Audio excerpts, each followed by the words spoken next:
হাটে আনার সাথে সাথে আমার রেসার কবুতরটা দামাদামি হচ্ছে। আর এই জোড়া কবুতর পছন্দ হয়েছিল কিন্তু দামে বনে নাই, যার জন্য নেই।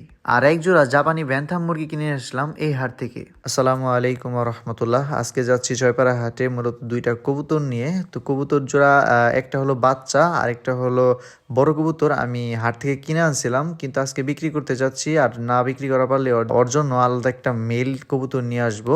চলে আসলাম বন্ধুর এখান থেকে আমরা যাওয়ার পথে দেখলাম আমার মতো আরেকজনের কবুতর বিক্রি করতে যাচ্ছে। এখান দিয়ে কাঁচা মাল এবং অন্য অন্য সবজি মুবজি বিক্রি করা হয়। আনার সাথে সাথে আমার কবুতর জোড়া একজনে দেখতাছে, তো আমি একটা কবুতর বেচা ফেলালাম যেটা রেসারের বাচ্চা। এত কম দামে দিয়ে বেচার কারণ হলো একটা বাচ্চা, যার জন্য আমি অত একটা কথা বলি নাই। তবে একটাও বেশি দাম দিয়ে বেচা যায় যদি ওরকম কিছুক্ষণ বসে থাকা যায়। আমি বেশিক্ষণ বসি না এখানে, আমি সামনের দিকে চলে আসলাম, কারণ ওইখানে প্রচন্ড ভিড় হওয়ার কারণে আমি আমার কবুতরটাকে এখানে নিয়ে আসলাম। আর আজকে আমি কবুতরকে পানি এবং খানা দিয়ে নিয়ে আসছি একদম ডাইরেক্ট, যার জন্য আমার পরের কবুতরটা নেজ ভিজা গেছে, একটু দেখতে অসুন্দর দেখা গেছে। একটু সামনে দেখলাম একজনে কিছু দেশি ঘুঘুনি আসছে, যার জন্য সামনে যাই দেখতেছিলাম যে এগুলা কেনা যায় কিনা, কিন্তু ওরা যেই দাম চায় ওই দামে এইসব ঘুঘু কেনা সম্ভব না। আমাদের এই হাটে কিন্তু কবুতরের বাচ্চা থেকে শুরু করে বিভিন্ন জাতের কবুতর পাওয়া যায়।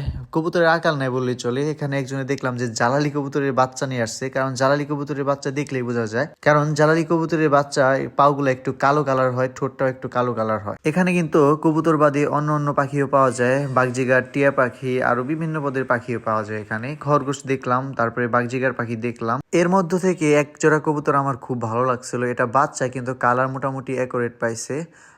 তার মধ্যেও কিছু হালকা হালকা ফাটা আছে, যেমন নেদের একটা পশম ফাটা, গলার ওইদিকে একটুই।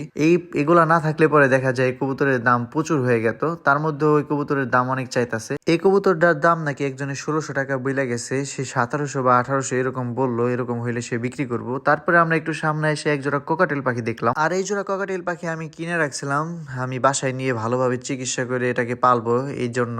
তার মধ্য থেকে একজনে কিনে নিয়ে গেল হাটে, যেহেতু বৈশা রয়েছি। তারপরে আর কিছুক্ষণ বসে থাকার পর ওইটাও কিনে নিয়ে গেছে, যাকে আলহামদুলিল্লাহ। তারপরে রাসেল ভাইয়ের দোকানের সামনে আসলাম, দেখি যে এক জোড়া মুরগি নিয়ে একজনে বসে রয়েছে, কিন্তু এই জোড়া মুরগির নাম হলো জাপানি ব্যান্থাম মুরগি। তো মুরগি জোড়া আমার অনেক ভালো লাগছে, দেখে অনেক পছন্দ হয়েছে, সবাই অবশ্যই মাশাআল্লাহ বলবেন।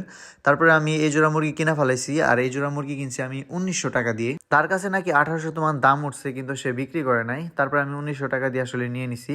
এই জোড়া কবুতরও দেখতে অনেক সুন্দর মাশাআল্লাহ।